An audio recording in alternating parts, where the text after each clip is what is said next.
রেস্টুরেন্টে খেতে গিয়ে আমার সাথে যা হয়। যাক, খাবারটা অর্ডার দিয়ে দিয়েছি, এবার শুধু আসার অপেক্ষা।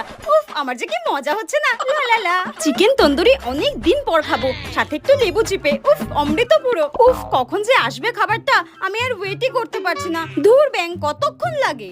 উফ, এই খাবার অর্ডার করে খাবার আসার অপেক্ষা করাটা যে কতটা ডিফিকাল্ট, আমি কাউকে বলে বোঝাতে পারবো না। দূর ব্যাং।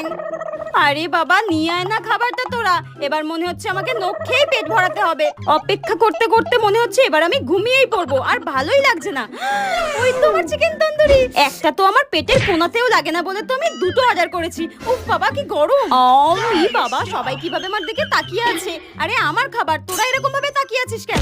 রাম, আমার সব লিপস্টিক গুলো খেতে খেতে উঠে গেল নাকি? ধুর, এরকম লজ্জা পেয়ে লোকের ভয়ে এরকম খুঁটে খুঁটে খাওয়া যায় নাকি? আস্তে করে একটু বড় কামড় দিয়ে দিও।